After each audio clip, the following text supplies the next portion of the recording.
சந்திரசேகர் வந்து கார்த்திக் வந்து ரொம்ப நன்றி சொல்கிறாரு. டேய் நீ வந்ததுல இருந்தாண்டா அவன் நடவடிக்கை எல்லாமே மாறி இருக்கு. சக்தி வந்து பொன்னிக்கு பூ வாங்கி கொடுத்துருக்கான். எவ்வளோ பெரிய விஷயம் தெரியுமாடா அப்படின்னு சொல்லிட்டு பாராட்டுறாரு.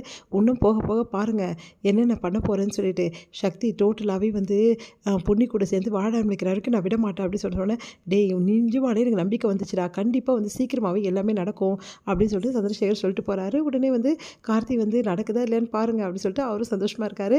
அடுத்து வந்து எங்கள் பிரீத்தி செம கடுப்பாக இருக்காங்க. பொன்னிக்கு வந்து பூ வாங்கி கொடுத்துருக்கானே, அப்போ கொஞ்சம் கொஞ்சமாக பொன்னி பக்கம் சாஞ்சிட்டானா இவன், அவ்வளோதானா? இதுக்கப்புறம் 2 பேரும் வந்து நெருங்க ஆரம்பிச்சிட்டாங்களே, கண்டிப்பாக வாழ ஆரம்பிச்சிட்டாங்களே, என்ன பண்ணுறது?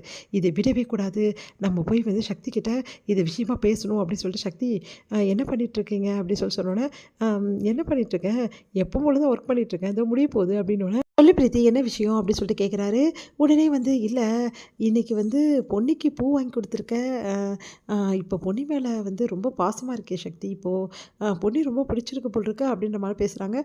நீ என்ன சொல்கிற, பொன்னி எல்லாருக்கும் தான் பிடிக்கும், அதுவும் எனக்கும் ரொம்ப பிடிக்குமே பொன்னியை, பொன்னி உனக்கு பிடிக்காதா அப்படின்னோடனே, பிடிக்கும் பிடிக்கும், இல்லை இல்லை திடீர்னு பூவெல்லாம் வாங்கி போயிருக்கேன், அதுவும் பர்சனல் ஒர்க்குன்னு சொல்லிட்டு கிளம்பிட்டல, அதனால தான் நான் கேட்டேன்.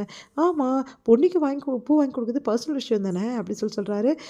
இதில் என்ன தப்பு இருக்குது, பொன்னிக்கு நான் பூ வாங்கி கொடுக்குறது உனக்கு பிடிக்கலையா அப்படின்னோடனே, அதெல்லாம் இல்லை சக்தி, நான் அதுக்கெல்லாம் சொல்ல வரல, இல்லை என்கிட்ட சொல்லியிருக்கலாம்ல, இந்த மாதிரி பொன்னிக்கு நான் பூ வாங்க தான் போகிறேன், இதுக்காக பர்மிஷன் போட்டு போனேன், அதுக்காக தான் கேட்டேன் அப்படின்னோடனே, இங்கே பாரு பிரீத்தி, நான் அதுக்காக பர்மிஷன் போட்டு போகணுன்னு தோணுச்சு, அதனால் போயிட்டேன், வேறு ஒன்றும் இல்லை அப்படின்னு சொன்னோன்னே, உடனே வந்து அப்படியே பார்த்து முறைக்கிறாங்க. சரி பிரீத்தி எனக்கு டைம் ஆகிடுச்சு, இதை பற்றி வந்து பேசுறதுக்கு ஒன்றுமே கிடையாது, இதை பற்றி நீ ஏன் கேட்குறேன்னு எனக்கு புரியல அப்படின்னோடனே, அப்படியே தூக்கி வாரி போடுது பிரீத்திக்கு. என்ன இவன் நம்மளே வந்து பேசுகிறானே, ஒன்றும் இல்லை சக்தி, சும்மா தான் கேட்டேன், வேறு ஒன்றும் இல்லை. பிரீத்தி இன்னொரு விஷயம், நீயும் சரி நானும் சரி அவங்கவுங்க லிமிட்டில் இருக்கிறது ரொம்ப நல்லது. ஏன்னா உன்னோட பர்சனல் விஷயத்தில் நான் தலையிட மாட்டேன், அதே மாதிரி என் பர்சனல் விஷயத்தையும் பற்றி நீ கொஞ்சம் கேட்காது பிரீத்தி அப்படி சொல்லிட்டு போகிறாரு. அதை கேட்டு செமையாக டென்ஷன் ஆகிடுறாங்க பிரீத்தி. என்ன இது இவன் இப்படி சொல்கிறானே, இதை இப்படியே விடவே கூடாது, கூடிய சீக்கிரம் வந்து பொன்னி கூட சேர்ந்து இவரே வாழ ஆரம்பிச்சிடுவான் போல் இருக்கு. இது நடுவில் அந்த கார்த்தி வேற வந்து தொல்லை கொடுத்துட்ருக்கான், அவனையும் வீட்டை விட்டு முதல்ல அனுப்பணும் அப்படின்னு சொல்லிட்டு யோசிச்சுட்டு இருக்காங்க. இங்கே வந்து என்ன பண்ணுறாங்க, நம்ம பொன்னி ரொம்ப சந்தோஷமாக இருக்காங்க. பொன்னி ரூமுக்கு வந்தோடனே, பொன்னி ரூமில் பாரு எவ்வளோ வந்து அப்படியே மணக்குது அப்படின்னு சொன்னோன்னே, ஆமாம் சக்தி நான் பூ வச்சுருக்கேன்ல அதனால தான், நீங்கள் தானே வாங்கி கொடுத்தீங்க. ஐயோ பொன்னி எல்லாரும் முன்னாடி வந்து இப்படி ஏன் சொல்லிட்டேன் பாரு, எல்லாரும் என்னை கிண்டல் பண்ண ஆரம்பிச்சிட்டாங்க, எனக்கே ஒரு மாதிரி வெக்கமாயிடுச்சு. உடனே வந்து சிரிக்கிறாங்க. இதில் என்ன தப்பு இருக்குது சக்தி, பூ வாங்கி கொடுத்தது எல்லாம் கேட்டாங்க, அதனால நான் சொன்னேன் அப்படின்னு சொல்கிறாங்க.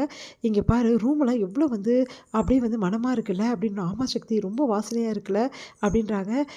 உண்மையிலேயே இன்றைக்கி தூங்கின மாதிரி தான், இவ்வளோ வாசனையாக இருக்கே, அதுவும் நீ எல்லாம் வந்து வச்சுருக்கப்போ அப்படி ஒரு வாசனை அடிக்குது அப்படின்னோடனே, மல்லிப்பூ இல்லை சக்தி, மல்லிப்பூ எப்போவுமே வந்து ரொம்ப வாசனையாக இருக்கும், நம்ம படுத்தா கூட சரி மயக்க வர அளவுக்கு போயிடும், நிஜமாவா சொல்கிற, அப்போது இதுதான் பூவில் மயங்கிறதா அப்படின்னு சொல்கிற. ஆமாம் சக்தி அப்படின்னு சொல்லிட்டு சிரிக்கிறாங்க.